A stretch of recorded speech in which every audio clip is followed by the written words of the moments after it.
Quoi de mieux comme collation qu'un peu de bonbons pour donner un petit boost d'énergie? Je mangerais pas ça si j'étais toi.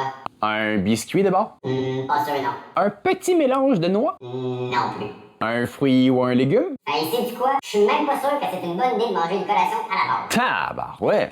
Bien oui, toi. Même si toutes les raisons sont bonnes pour prendre une petite collation de temps en temps, est-ce que c'est une bonne ou une mauvaise chose? C'est une question assez importante puisque certaines personnes dépendent plus des collations qu'on pourrait le penser. Ici, on parle d'enfants. Donc, que ce soit pour combler la faim, socialement, pour se distraire, par craving ou par peur de manquer de nourriture, aujourd'hui, on voit ce que la science a à dire sur le rôle et l'impact des collations et on parle aussi de ce que ça implique pour nos jeunes. Mais avant ça, si c'est pas encore fait, pense à t'abonner et à partager avec les gens à qui tu penses que ça pourrait être utile. Personnellement, ça m'aide beaucoup, puis en plus, ça motive à créer plus de contenu comme ça, juste pour toi. Pas encore convaincu? Eh bien, entrons dans le vif du sujet, voulez-vous?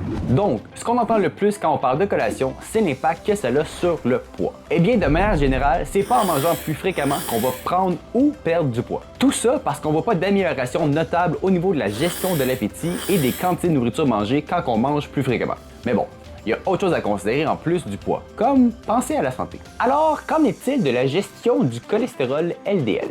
Manger au moins 4 fois par jour aiderait à diminuer les niveaux de cholestérol totaux et particulièrement les LDL. Gestion du diabète? Je vous dirais que c'est partagé. Certaines études semblent encourager d'ajouter des collations, alors que d'autres disent le contraire. Ouais, pas mal clair comme conclusion, ça. Bon, en effet, ça porte à confusion. Mais il faut comprendre que c'est pas toutes les études qui ont la même définition d'une collation et que si on parle de fréquence, il faut pas oublier de parler aussi d'horaire. Ça s'en vient. Un peu de patience. Maladie cardiovasculaire? Comme pour le diabète, ça aussi ça semble dépendre plus de la nature de la collation et de l'horaire. Le microbiote alors? C'est là les bébites qu'on a dans les intestins. Bien, ça aussi, ça dépend surtout de l'horaire. OK, mais on peut-tu juste en parler à place de repousser encore et encore l'inévitable? OK. Avez-vous déjà fait un voyage et expérimenté un décalage horaire? Comment ça se passe au niveau appétit ou juste digestif? Probablement pas top, hein? Bien, varier son horaire de repas, ça fait un peu le même effet, même si moins drastiquement. Ce qui se passe, c'est qu'on a différentes horloges internes qui aident au bon fonctionnement du corps, comme l'horloge centrale qui influence notre alimentation, notre dépense énergétique et notre sensibilité à l'insuline. Il y a aussi nos horloges périphériques qui contrôlent l'absorption du glucose, la sensibilité à l'insuline, la production d'insuline et l'utilisation des lipides. Et si on joue avec ça, ça peut, entre autres, promouvoir la prise de poids et les maladies cardiovasculaires. Par exemple, souper tard le soir augmenterait de 55% les risques de maladies cardiovasculaires. Et comment, me demanderez-vous? Bien, par exemple, on produit plus de cortisol le matin pour préparer le corps à fonctionner comme du monde.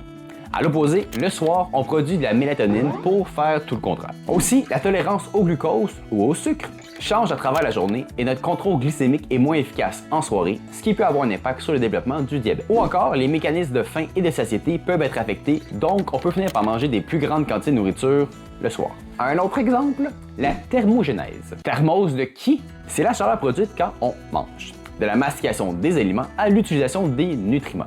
Puis elle serait plus efficace le matin que le soir. C'est-à-dire qu'on brûlerait plus de calories à manger le matin qu'à manger le soir. OK, ça répond pour le diabète et les maladies cardiovasculaires. Mais qu'est-ce qu'il y en est du microbiote? Eh bien, en mangeant à des heures aléatoires, on peut finir par débalancer notre microbiote, ce qu'on appelle une dysbiose. Et ça peut dérégler notre horloge interne et le métabolisme du glucose. À part ça, on associerait aussi la dysbiose à une augmentation du risque de maladies cardiovasculaires. Donc, manger des collations, c'est pas en soi mauvais pour la santé ou la prise de poids. Mais c'est plus quand et c'est quoi qu'on mange qui pourrait éventuellement avoir un impact. Bien généralement, ce qu'on mange se compose de protéines, de glucides et de gras. Les macronutriments, quoi? Alors, quand on mange des glucides simples ou raffinés, comme du sucre ou des produits à base de farine blanche, eh bien, ça augmente le niveau de sucre dans le sang, mais aussi le taux d'insuline et les chances de développer du diabète, en plus d'activer une enzyme qui sert à la synthèse de cholestérol. Mais en mangeant des plus petits repas, plus fréquemment, et en choisissant des sources de glucides entières pour éviter des roches de sucre dans le sang, on peut éviter ça. Pour les gras, le corps est pas fou. Si on lui en donne, il en produira pas. En effet, manger régulièrement pourrait aider à diminuer l'action de l'enzyme imprononçable dont je viens de parler, donc moins de cholestérol. Hydroxyméthylglutaryl CoA. On repassera pour l'impression. Voilà. Pour ce qui est des protéines, c'est bien simple. Plus de collation veut dire plus de chances de manger plus de protéines. Ce qui est bon pour la sensation de satiété, le fonctionnement du corps, la masse musculaire, et j'en passe. En gros, pour un adulte, on veut pas trop manger pendant la nuit, avoir un horaire régulier de repas et ou de collation, puis faire attention à leur composition. Mais si l'impact des collations n'est pas définitif auprès des adultes, est-ce que c'est la même chose pour les jeunes? Eh bien non. Tout simplement parce que pendant l'enfance, les collations représentent environ 30% de l'apport calorique total. Et si à l'adolescence ça diminue autour de 20%, le contrôle parental diminue aussi. Donc ça vaut aussi la peine d'en parler. En gros, les collations auraient tendance à plus être des sources de calories, de sucre et de sodium, et elles manqueraient de calcium, de vitamine D, de fibres et de potassium. Certaines études ont observé ce que les jeunes enfants avaient tendance à manger en garderie et à la maison. Comme on peut voir, peu importe où ça se passe, les enfants ont tendance à manger un plus gros pourcentage de sucre que de calories à travers leur collation. Ce qui, mathématiquement, est pas trop encourageant. Parce qu'à cet âge-là, plus de sucre ajouté, c'est plus de risque d'inflammation et de stress oxydatif et peut-être aussi plus de désordres émotionnels comme la dépression. Bonjour le régime de la peur, hein? Ça, c'est bien deux choses dont on pourrait se passer. OK, alors passons aux solutions. Pour ce faire, on va se poser quelques questions, comme par exemple comme on l'a vu, plus tôt, c'est mieux que plus tard. Aussi, on peut éviter les distractions lors des collations, comme la télévision. Bon, une soirée cinéma avec snack de temps en temps, c'est vraiment pas la fin du monde, on s'entend. Pourquoi? C'est quoi la raison derrière la collation? Calmer une crise? Occuper l'enfant? Une émotion comme l'ennui ou la tristesse? La nourriture va être utile pour combler la faim. Pour le reste, on peut souvent trouver autre chose. Quoi?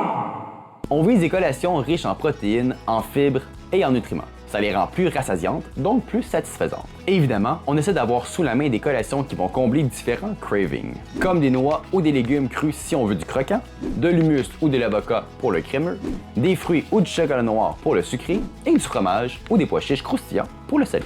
Combien? J'aime bien penser aux collations comme un repas divisé en petites doses. Et le mot-clé ici, c'est petite. Vous pouvez faire l'exercice avec un sac de craquelin ou de bouchées énergétiques. Servez l'équivalent d'une portion comme elle est recommandée sur la fiche nutritionnelle de l'emballage. C'est souvent moins qu'on pense. Raison de plus pour vous référer à la question précédente. Le quoi? Maintenant, si vous voulez que vos enfants adoptent les nouvelles collations que vous leur offrez, essayez de les rendre attirantes en multipliant les couleurs, en faisant des thématiques, les lundis lunaires et les mercredis mexicains, ou en utilisant le classique des formes amusantes. Sinon, le gros du défi est aussi le temps de préparation. Pour ça, vous pouvez facilement justifier la participation de vos enfants, puisque c'est pour eux, et que les recettes sont généralement assez faciles. Comme ça vous fait une belle activité à faire en famille. Oh, et n'oubliez pas de faire des grosses batches pour pas avoir à en refaire trop souvent. Finalement, la job du parent n'arrête pas à 12 ans. Ça continue pendant l'adolescence. Et c'est tout aussi important puisque c'est à cette époque-là qu'on adopte nos habitudes d'adultes. Donc, on lâche pas! Encore un petit stretch de 6-8 ans. Ouais. Sur ce, j'espère que tu as pu trouver toute l'information dont tu as besoin pour te nourrir toi et surtout tes enfants pour leur permettre d'avoir les meilleures collations pour les aider à bien se développer. On se rappelle que ce qui est important, c'est pas tant la fréquence des repas qu'on mange, mais la constance, le timing et évidemment, qu'est-ce qu'on mange. On a aussi vu quelques petites astuces pour bien choisir les collations et comment faire en sorte qu'elles soient appréciées. Alors, n'hésite pas à retourner voir les moments de la vidéo qui t'aident le plus. Maintenant, si tu as appris quelque chose, n'oublie pas de liker. Comme ça, je sais que c'est utile à quelqu'un. Si tu veux qu'on parle d'un autre sujet, laisse-moi un commentaire ou tu peux prendre rendez-vous directement avec moi en allant sur ma chaîne. Puis tant qu'à être là, pense à t'abonner pour pas manquer les prochaines vidéos. Sur ce, comme dirait ma petite, bonne journée, bonne nuit, puis on se dit à bientôt.